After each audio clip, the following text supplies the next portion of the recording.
Well, welcome everyone to our latest edition of Meet the Team, where we're talking with a really exciting person in my life on the morning team, our morning executive producer, Lydia Bermel. Thank you so much for joining me for this discussion. We talk with each other every single day, but maybe we're going to find out a little bit more about you this morning. Yes. It's like my first time in the podcast room, but also just sitting down talking about myself, I guess. So, of course, we work together every single morning. You're our morning executive producer. You're our boss when it comes to the morning, but we want to know more about you. So if you could just give a little recap or a little 1-minute intro. Who is Lydia? So I'm Lydia. I was raised in Minneapolis, Minnesota. So obviously had to rep the hometown. Well, I guess 20 minutes outside the Twin Cities, but basically Minneapolis. And so I went to school in a really small town outside of the Twin Cities called St. Olaf College. It's like you might recognize it, like Golden Girls. Everyone references that, even though it wasn't filmed there or anything. But it is a Hallmark movie town. A movie was filmed there, so that's kind of a fun fact. I studied English literature and race and ethnic studies with a concentration in media studies. After that, I joined the producer in residence program through TEGNA and moved to Des Moines. So it was about 3.5 hours away from my hometown. So it was like a little bit of a jump, but not too far. Still in the Midwest world. I was there for 2 years learning how to produce. And then I came here about 2 years ago in July, which is crazy to think about. And my first time ever really in the South, first time ever in Knoxville. And it's been quite the journey since. And I started off as the 6 a.m. producer and then moved up to the 6:30 producer a few months later. And then in January, I was moved to executive producing role, which has been quite the ride. And you kind of started on the mornings at the same time as me. So it's been fun being able to do that together. Yeah, absolutely. We've been on this journey together. It's been a fun one. Well, let's talk back about your journey. You just mentioned several things you studied in college, but how did you decide that journalism was it for you? I knew I wanted to go into journalism in high school, and I know my career and education path is kind of different than other people. A lot of people go to journalism school and they know what they want to do. They want to do broadcast, they want to do print. And I just knew I liked writing and I knew I loved journalism. And but I wanted to kind of like round out my education more. And so I went with English and race and ethnic studies.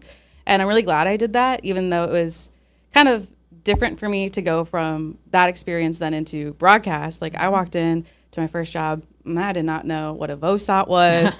I didn't know anything. And so I had a lot to learn, but I think my education really allowed me to try different things. And when I was in college, I was a part of the newspaper, and I really loved that. I loved telling people stories. I loved making connections. I loved building your contacts, your sources, and all that stuff.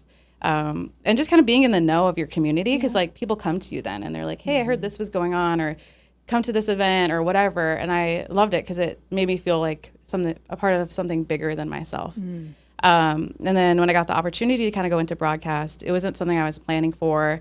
And at the time I had thought about maybe becoming a reporter. But then when I got into producing, I loved how every day was different, and you kind of got to work on a bunch of different stories every day. And I loved the breaking news aspect of producing. We have to make the decisions, or if something goes wrong in a show, you're the one back there being like, okay, now go to this or go to that. And you get to be the planner, the organizer. So I was going to say you like being in charge is what you're saying. Yeah. Maybe. Maybe a little bit. Well, before we move on, we have to go back because people might be listening, and now you have to explain what a VOSOT is since you brought it up. A VOSOT is kind of a condensed story. So you'll hear the anchor kind of reading something, toss to a soundbite, and then come back out of it. So VO, voiceover, video, and then sound on tape, folks. All right. See, now you got a little insider information here. Yeah.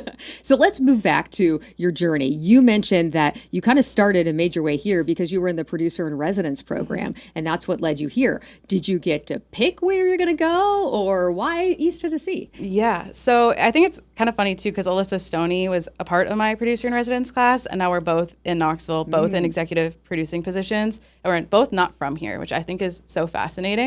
But they gave us a list of places we could go, and Des Moines was on my list, and I thought that made sense for me at the time. I was like, it's slightly adjacent to the Twin Cities, and I was close to my family, and I'm really glad I went there because I learned so much about just everything, and I met some really great people. And so when my time with there was up and I was looking for my next move, I wanted to move outside the Midwest and like experience something new. And when I was talking to people from Knoxville, I think you were actually one of the people I talked to when I was interviewing. It was very clear that people love Knoxville and love WBIR. But what stuck out to me most was that people would leave and then they would come back, like you, Yep. and like Heather too. And Yep. I thought that, you don't really hear of that often. People either go to bigger markets or they go back home. And like some people just came back because they loved it. And I'm really glad that I trusted my intuition, because I tend to believe that like, even if you don't really see yourself somewhere, if the opportunity is right, then it's right and you need to take it and see where it goes. And that's kind of what Knoxville's been for me. And so it was the right decision. As nerve-wracking and random maybe as it seemed to my family members, it ended up being the right choice. Well, we think it's been the right choice, certainly. And what have you decided that you love about East Tennessee now that you're here? Hopefully you love it. I do. I love how green it is. Like when people ask me, I just say it's so green and they kind of look at me funny, but it's true. Being like growing up to like the fields and just open spaces, and then coming to East Tennessee where you have like hills and tree lines everywhere. It was a lot different, and I love a rainy day here because everything is so like just lush and beautiful. But I also love its personality, and I also say this a lot because coming from Minneapolis and St. Paul, we have a very strong like sense of Minnesotan culture. Like we have our Vikings. We love them even though they're not very good. We have like our state fair that we're so proud of. All these things that make us us. And then East Tennessee is very similar. We have the Smoky Mountains, we have Dolly Parton, we have the Vols, like all of these things. And I just love how regional pride, like how much people have that here. And it makes me feel a little bit like I'm back home in a sense. And you kind of mentioned this, that your family thought, oh, this is a really random decision. Now they've probably grown to understand. But along those same lines, when people go, wait, why do you live there?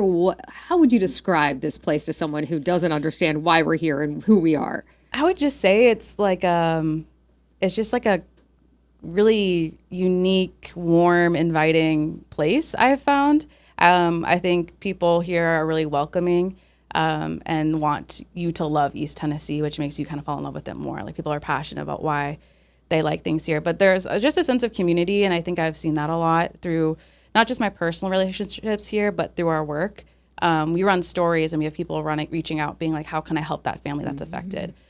And that makes me feel really good about the work we do, but also about the community that we're doing it with, because they care. And I think that's why I tell people, I'm like, they just care here. And it makes my job easier, it makes my job more fun and important, but it also makes it fun to live in and be a part of.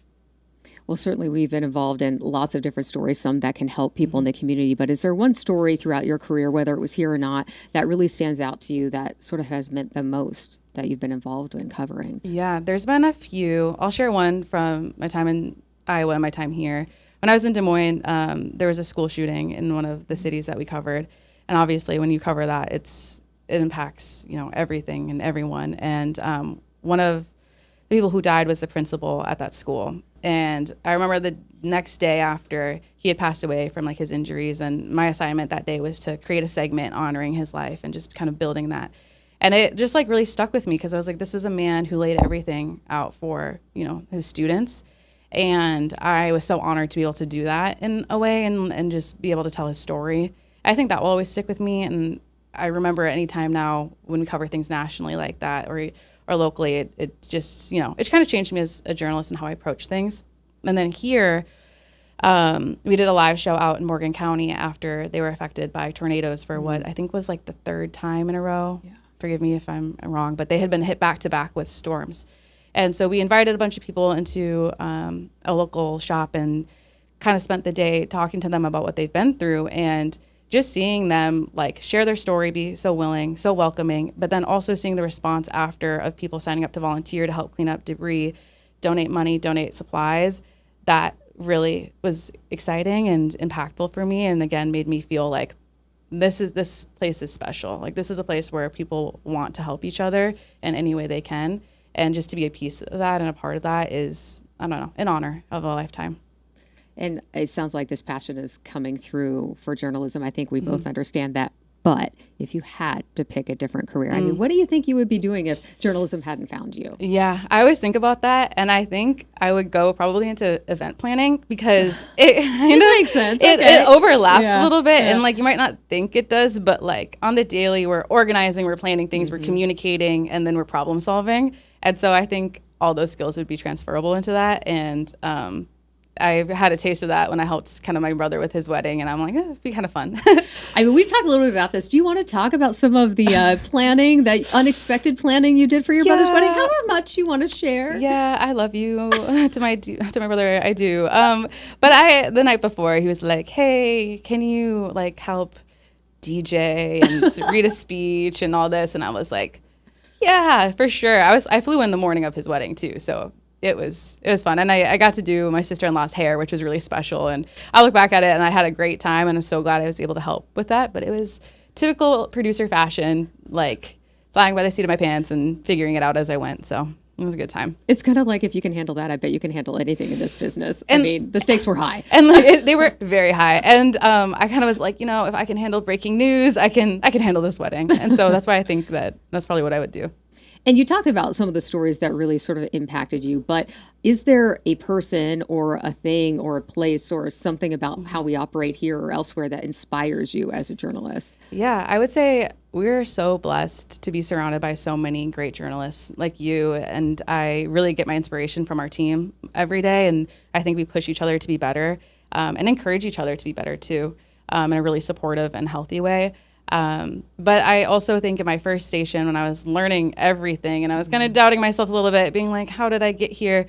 I was really blessed to have two people in my life who really encouraged me. I'll shout them out, Shanu and Brandon. And they were a part of my morning team. And anytime I was doubting myself, they always picked me up and they're like, you're good, you're great. They would sit through and watch my shows, my rundowns, and fix things and push me to be creative. And I don't think without them, I don't know if I would have made it this far. So I'm really grateful to them. And anytime I'm like, they're like my big brothers. I can rely on them and call them for anything. Well, I'm sure they appreciate the shout out. It's nice to hear that in your career that you've made a difference, right? Well, if you've been here for about 2 years now, right? I don't know how many people have been able to visit you, but if people do come here to visit or they want recommendations, where do you take people? Where do you tell people to go? I love going to Cades Cove. I think it's a great way to explore the mountains if you're not like wanting to do the full hiking, because I get that might be intimidating. So I like to do Cades Cove. I love to take people to the quarries as well, because I think that's super unique to Knoxville. Yeah. Especially from my friends who visit from Minnesota. They're used to like lakes. They're not used to like quarries as much. And so we go there, and then we go to Cruise Farms after, of course. Yeah. And then Market Square is an essential for me as well to take people, because it just has like, I don't know, a unique charm to it. And the farmers markets as well. Oh yeah, so fun. Not to put you on the spot, but do you have a favorite restaurant that you always like to try to, or a couple? Ooh, that is a good one. What do I have a favorite restaurant? I mean, I love going to Stock and Barrel for their burgers. They're pretty good. Now I'm like literally blinking on everything. I don't know. I probably have some in my head. Well, you said Cruise Farm, so yeah, I like Cruise. Yeah, I like them for ice cream. I mean, it's another Knoxville classic. Of course. All right, we're to the final question, the wild card question. I'm not going to throw anything too hard at you, but I would love to know, do you have a hot take on something? Something that, you feel really strong, you're going to die on this hill that you think is not a popular opinion to have. Something that's your hot take that not everybody believes. I have so many. Oh, let's go. I have so many, but the first one that popped into my head is that like one of my favorite food combinations is I like to put peanut butter on grilled cheese. Oh my goodness. I know. Okay, first I have to ask, who even thought of doing that? Because it never would even cross my mind to try. I mean, my grandma. Oh. Like, so I don't remember. I used to spend a lot of time like with her when I was a child, and she would make me grilled cheese, and one day she put peanut butter on it, and I was like, kind of delicious. All right. I need to know the makeup of this. What kind of bread?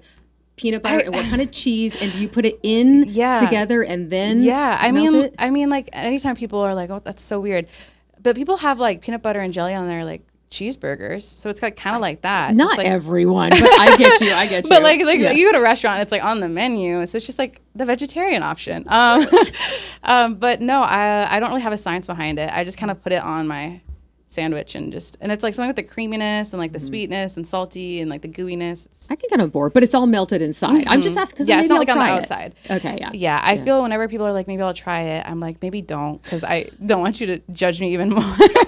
But I don't know. Maybe it's just like nostalgic for me, but that's definitely one of my hot takes.